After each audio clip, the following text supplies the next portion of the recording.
Houston, we've had a problem here. This is Houston. Say again, please. Houston, we've had a problem.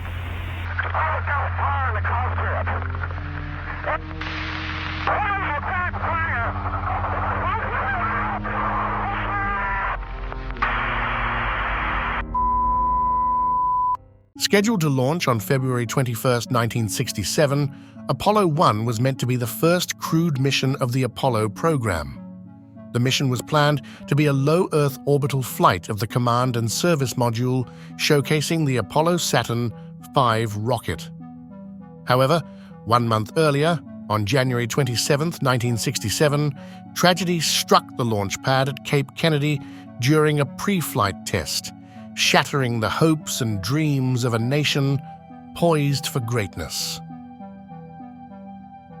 Astronauts Gus Grissom, Edward H. White, and Roger B. Chaffee met their untimely demise as fire engulfed the command module in which they stood. Going to space was always a risk, but at the beginning of the Apollo program, the United States realized how dangerous its moon missions would be. The Apollo program almost ended before it even got off the ground. What caused the fire to break out? What were the consequences of this tragedy? And what lessons did NASA learn from this disaster? Get ready to delve into one of the most gripping stories of space exploration and discover the truth behind the Apollo 1 mission.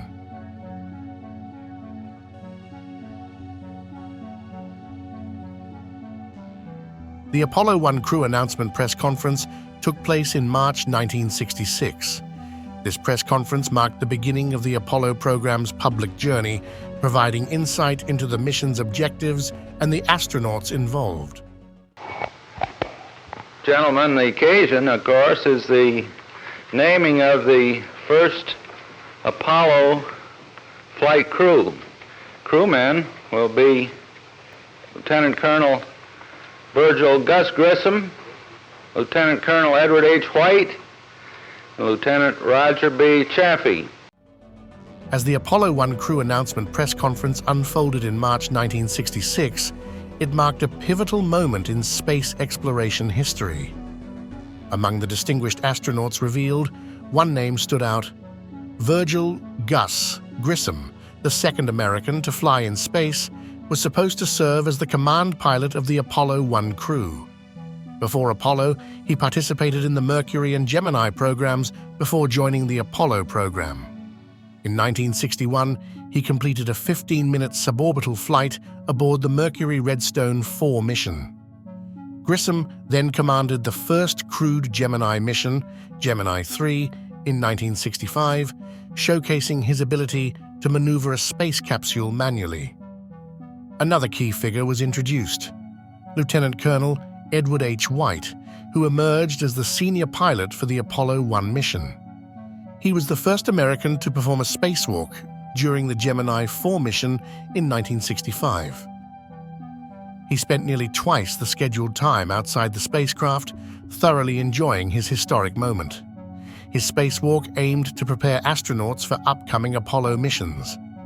Adding to the roster of extraordinary individuals was Roger Chaffee, a rookie astronaut selected by NASA in 1963, who was set to make his first spaceflight with the agency aboard Apollo 1.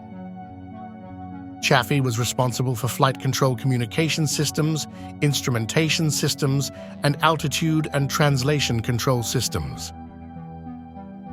The pre-flight test aimed to simulate the entire countdown sequence, commonly known as a plugs-out test. The primary purpose was to determine whether the spacecraft could operate on internal power without being fueled by the Saturn IB rocket. The test was designed to replicate the actual launch conditions without the rocket being fueled, making it a low-risk test. During this pre-flight test countdown, Grissom detected a sulfuric odor, signaling a potential gas leak and an immediate test halt, while technicians scrambled to address the issue. This delay caused frustration among the astronauts, heightening tensions. When efforts to continue the tests resumed, communication problems arose between the crew, the administration building, and the launch complex. Okay, Gus, you're pretty garbled. More than 2 hours into the test, Grissom goes off script to express his annoyance. How are we going to get the moon if we can't talk between 2 or 3 buildings? The simulated countdown was put on hold again at 5:40 p.m. Eastern Daytime, while attempts were made to troubleshoot the communications problem. Exhausted by the ongoing communication issues, most dispatchers took a break, leaving only one on duty. 51 minutes later, the dispatcher received a chilling message from the crew.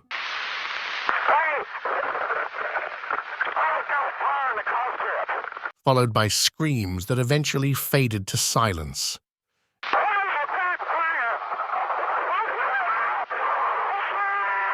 During the test launch, a fire suddenly broke out in the spacecraft. Edward White desperately tried to open the hatch, but was unsuccessful as it was designed only to open inward, which became impossible due to the immense pressure inside the cockpit. The cockpit door consisted of a removable inner hatch, a hinged outer hatch, and an outer hatch cover. Each part had to be opened one by one using different tools. During training, the Apollo 1 crew practiced opening these hatches within a 90-second window, but this goal was never achieved. It wasn't until 5 minutes after rescue teams arrived at the command module that they were finally able to open all 3 hatches. The fire started because of an electrical short of a Teflon-covered wire within the space capsule. Although Teflon is known as a flame-resistant material, the wires covered in the command module were penetrated and damaged. The Apollo 1 command module used a 100% oxygen atmosphere to reduce weight and maintain atmospheric stability. Because of this, the pure oxygen environment provided a fast-burning fuel source for the fire. Aside from the potentially explosive atmosphere, the Apollo 1 interior was also filled with combustible materials, such as nylon netting, foam pads, and an excess of Velcro. The Velcro that covered the inside of the spacecraft caught fire in the pure oxygen environment, causing flames and gases to rush outside the command module through open access panels. Ultimately, mismanagement and technical issues culminated in the Apollo 1 tragedy. After the incident, NASA's then flight director, Gene Kranz, addressed his branch and flight control team. Now, from this day forward, mission control will be known by 2 words: tough and competent. Tough meaning we will never again shirk from our responsibility because we're forever accountable for what we do or what we fail to do. Competent, we'll never again take anything for granted. We'll never stop learning. When you leave here today, you will write these 2 words, tough and competent, on your blackboard, and they will never be erased.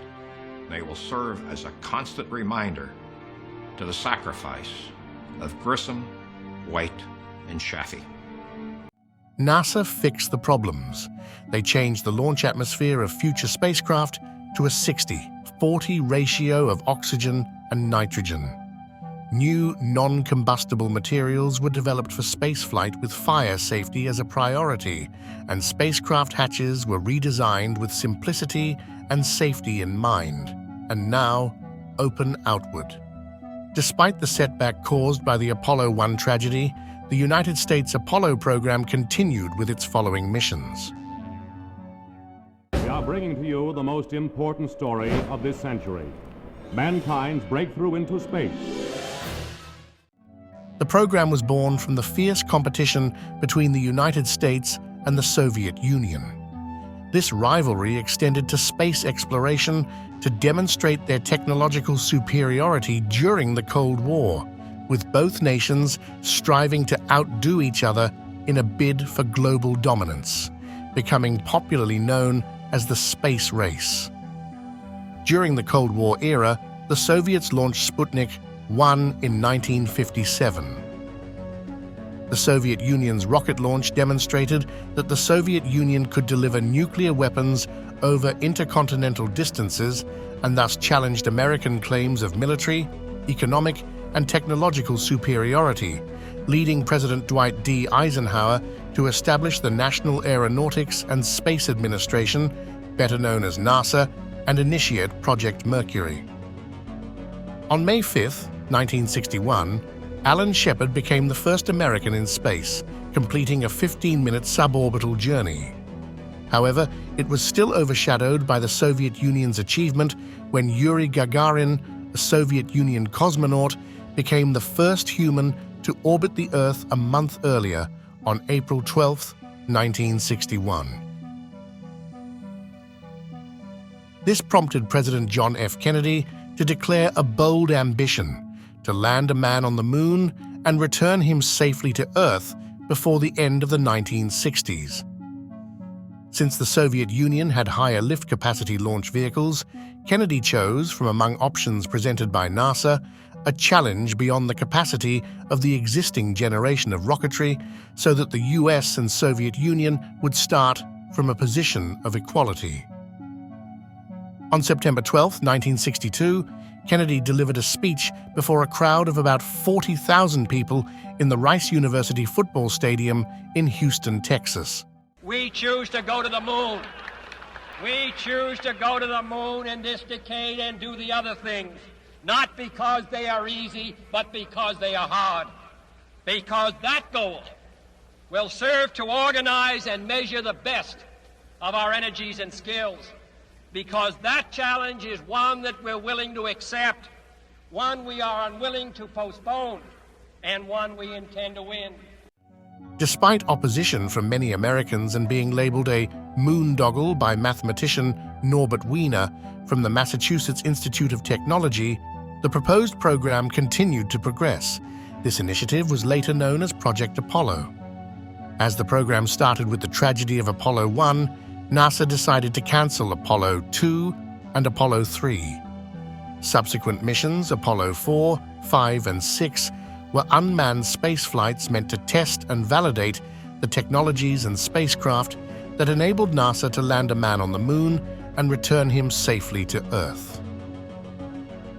The following missions were crewed, and NASA continued with the naming scheme from Apollo 7 to the final mission, Apollo 17.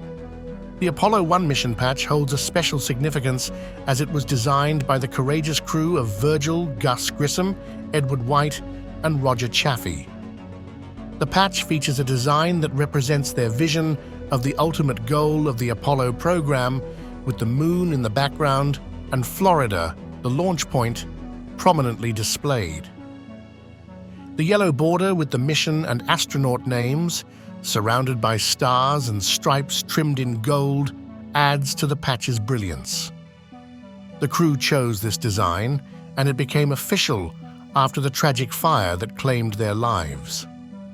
The Apollo 1 mission patch symbolizes the crew's dedication, bravery, and unwavering commitment to reaching for the stars.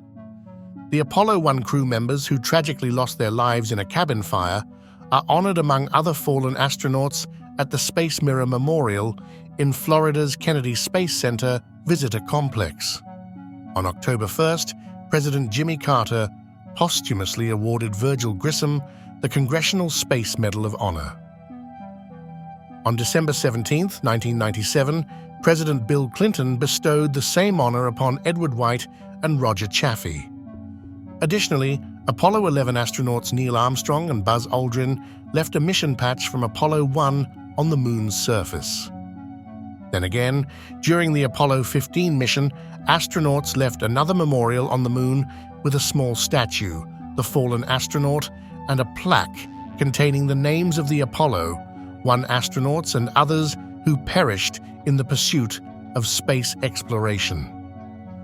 Apollo 1 left behind a legacy that shook the Apollo program and every subsequent mission into space. Humanity's path of space exploration was paved through the lessons learned about safety and precaution, as well as the brave dedication of astronauts Grissom, White, and Chaffee. Don't forget to hit the like button, subscribe, and click that notification bell for the next Apollo missions. In our next video, we'll explore the aftermath of Apollo 1 and the crucial events that ensued. Learn how NASA tackled challenges to forge ahead with revolutionary progress in space exploration. From the unmanned test flights of Apollo 4, 5, and 6 to the subsequent crewed missions, we'll delve into the untold narratives behind the successes and hurdles of the Apollo program. Stay tuned for more amazing adventures in space. Thanks for joining us, and see you on the next journey.